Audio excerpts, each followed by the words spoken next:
Ei mäleta, et oleks käsitletud. Ega ülikoolis ka sellest ei räägita inimõpetuse plokis.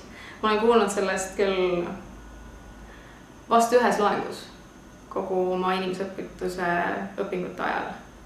Ja noh, kes olid kohal, need olid, kes ei olnud, need ei olnud, eks ju. Ja samas on ka see, et käsitlus oli selline, et kes soovis võid jääda ikkagi oma arvamuse juurde ja see arvamus võis olla kui homofoobne tahes. Ta võis sinna tulla oma arvamusega ja minna sealt oma arvamusega, et see ei olnud nagu selles mõttes isegi provotseeriv võib-olla. Provotseeriv selles mõttes, et mõtlema sundiv. Ta oli puhtalt seksuaalvähemuste teemaline loeng. Ja seksuaalvähemus siis kui homoseksuaalsus. Lesbi, gei, biseksuaalsust minimaalselt kui üldse. Ja kui rääkida soovähemustest, siis neist oli üldse ülikooli jooksul räägitud. Ma ei taha öelda, et õppejõud ei tea sellest teemast, sest et see oleks salahindamine. Võib-olla nad ei soovi käsitleda või arvavad, et seda näiteks ei peakski koolis käsitlema. Konkreetselt see õppejõud, kes käsitles, temal ma ei heidaks midagi ette. Ma arvan, et ta oli huvitavalt tegelikult üles ehitatud. Ma ei tea, võib-olla ainult minule huvitav, kes ma selles teemas sees olen. Aga üks teine õppejõud oli, kes pidi ka käsitlema seda meil tunnis või loengus ja kes lihtsalt läks sellest teemast üle. Ta ütles, et jah, ma peaksin siinkohal seda käsitlema, aga me ei võta seda tänasesse loengusse sisse. Et noh, et see pigem on minu jaoks see, mis ärritab. Et noh, et mis mõttes me ei võta sisse, miks me ei räägi sellest. Aga ta ei ütelnud miks? Ei, ta ei põhjendanud ennast.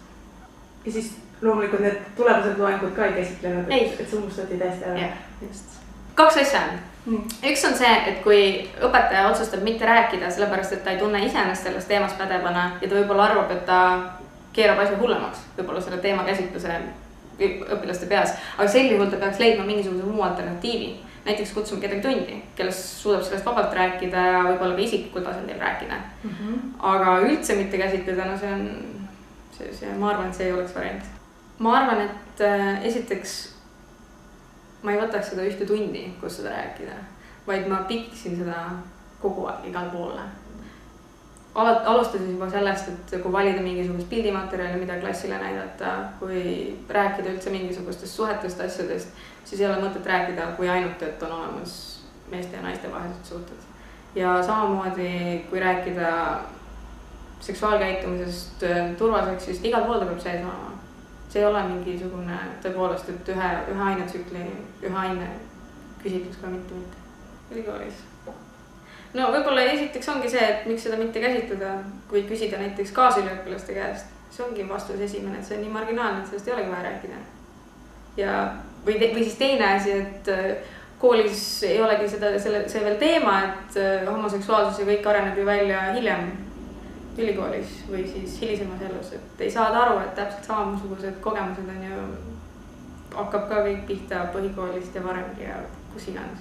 Ja kui rääkida veel hariduse teemast, siis kui räägitakse turvalisest seksuaalkäitumisest, siis ei ole ju ka järjekordselt vaja rääkida seksuaalvähemustest, sest et kõik käib ühtemoodi. Aga samas ei käi päris ühtemoodi, ei saada sellest ka aru. Või et üldse oleks vaja ära toonitada, et on ka selles turvalise seksuaalkäitumise juures, et ongi erinevad seksuaalkäitumised ja ongi täiesti normaalne, et on. Ja kui niimoodi alustada, siis võib-olla ei pööraks ka just nimelt geisid ja biisid ja lesbisid selle vastu, et seda tundi kuulata. Sest ma mäletan oma kooli ajast, kui räägiti turvaseksist, siis ma panin kõrva kinni, see ei muuduta mind, sest et räägiti puhtalt ainult mehe-naise vahel. Mulle väga meeldib, et läänes on sisse toodud lasteaedadesse teema lasteraamatutega ja juba siis hakatakse seda pilti normaliseerima. Ehk hiljem on nagu neid probleeme vähem, millega reaalselt koolis peab tegelema. Sellepärast, et tullakse juba selle teadmisega, et jah, nii ongi. Üks osa inimesi on sellised, üks osa inimesi on teised. Nii et ma väga tervitaksin sellist lähenemist.